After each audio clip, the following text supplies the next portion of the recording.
नाजरीन आदाब, आप तमाम का Z9 उर्दू न्यूज़ में खैर मक़दम है। शामीरपेट पुलिस ने कपास के जाली बीज ले जाने वाले एक शख्स की गिरफ्तारी अमल में लाई। DCM ड्राइवर को हिरासत में लेते हुए गाड़ी को भी जब्त कर लिया गया। बतारीख 20 मार्च बरोज़े जुमेरात को मुनक़िदा प्रेस कॉन्फ्रेंस में DCP कोटी रेड्डी ने तमाम तफसीलात बताई और कहा कि Medchal special operation team police और शामीरपेट पुलिस ने एक ज़राए से मिली मुसद्दिक़ा इत्तला पर कार्रवाई करते हुए मुश्तरका कार्रवाई की और फिर शामीरपेट आउटर रिंग रोड ब्रिज के नीचे DCM की गाड़ी जिसमें कपास के जाली बीज ले जाए जा रहे थे। DCM में कर्नाटक से मंचरियाल तक नकली बीज ले जाने वाले ड्राइवर को गिरफ्तार कर लिया गया। ड्राइवर से पूछताछ के बाद मंचरिया के रहने वाले सोलो सुरेश ने अपरार नरेश नामी एक शख्स से मुआहदा किया था कि वो कर्नाटक से मंचरिया में कपास के बीज 50,000 रुपये में ले जाने का सौदा तय पाया। इस DCM गाड़ी में 3,750 किलोग्राम यानी 150 थैले कपास के नकली बीज कर्नाटक से मंचरिया ले जाए जा रहे थे। रास्ते में DCM को रोककर पुलिस ने शामीरपेट आउटर रिंग रोड ब्रिज के नीचे से तमाम को जब्त कर लिया, जबकि इस खुसूस में सुरेश नामी मुलजिम अभी भी पुलिस की गिरफ्त से मफरूर बताया जा रहा है। पुलिस की जानिब से एक मुकदमा दर्ज करते हुए मज़ीद तफ्तीश की जा रही है। पुलिस एहलकारों ने हिदायत दी कि जाली बीज इस्तेमाल ना करें क्योंकि ये सस्ते होते हैं और किसानों को हिदायत दी कि वो ज़मीन की आलूदगी को रोके। आइए जानते हैं इस खुसूस में मुकम्मल तफसीलात Z9 उर्दू न्यूज़ के साथ। मज़ीद ताज़ा तरीन ख़बरों से जुड़े रहने के लिए चैनल को ज़रूर फॉलो करें। నిన్న సాయంత్రం 19/3/2025 సాయంత్రం Shamirpet police SOT Medchal and agriculture officers ముగ్గురు జాయింట్గా ఒక క్రెడిబుల్ ఇన్ఫర్మేషన్ మీద నిషేధిత నకిలీ పత్తి విత్తనాలు సుమారుగా 3,750 కేజీల సీడ్స్ని సీజ్ చేయడం జరిగింది. దాంతోపాటు ఒక DCM వెహికల్ డ్రైవరు అదుపులో తీసుకోవడం జరిగింది. ఇందులో మన వివరాలు చూసినట్లయితే ఫస్ట్ మెయిన్ నేరస్తుడు సొల్లు సురేష్, ఇతని మంచిర్యాల డిస్టిక్, ప్రస్తుతం పరారులో ఉన్నాడు. మనకి DCMలో దొరికినటువంటి వ్యక్తి సురిమల్ల నరేష్, ఇతను Chennaram mandal Mancherial district, DCM owner మరియు డ్రైవర్ ఇతనే. ఈ మెటీరియల్ మొత్తం కూడా కర్ణాటక నుంచి Ramana alias Ramaiah, residents of Pustagi, Karnataka state, అక్కడి నుంచి ఇది వస్తున్నది.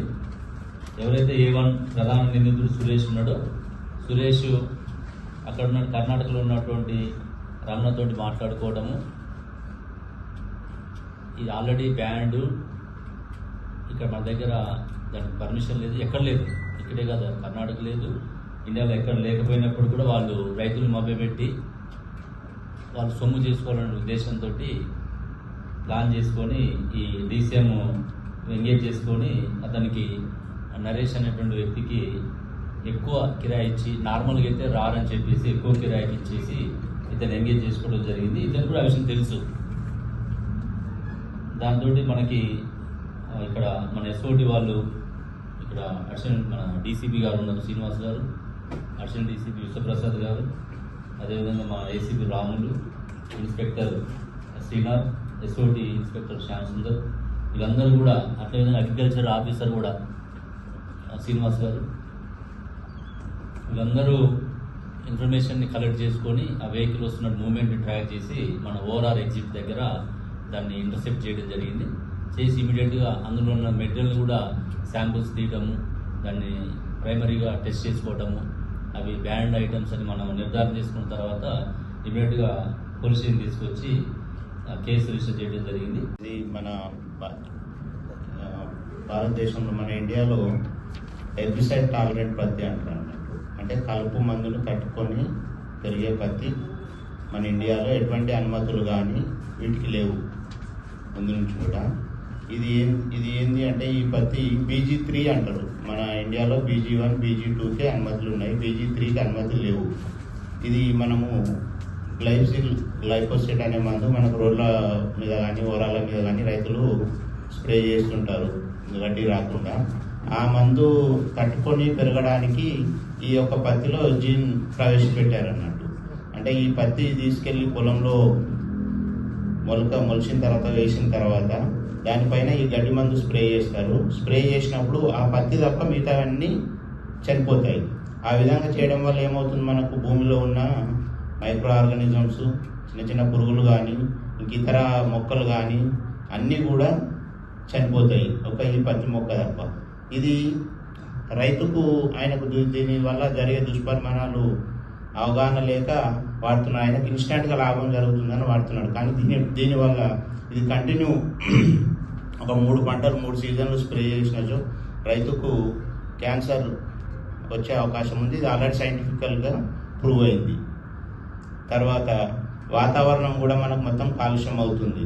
అంటే జీవవైవిధ్యమే కాకుండా మనకు పైన ఉండే మన గాలి కానీ ఇవన్నీ కూడా పీల్చడం ద్వారా మిగతా చుట్టుపక్కల ఉన్న ప్రాంతాల రైతులకు కానీ, తర్వాత పశువులు కూడా ఈ యొక్క పత్తి ఆకులు పశువులు మేసినప్పుడు పశువుల పాల ద్వారా కూడా పాలు తాగిన మన అందరికి కూడా విస్తరిస్తుంది క్యాన్సర్ కారకాలు.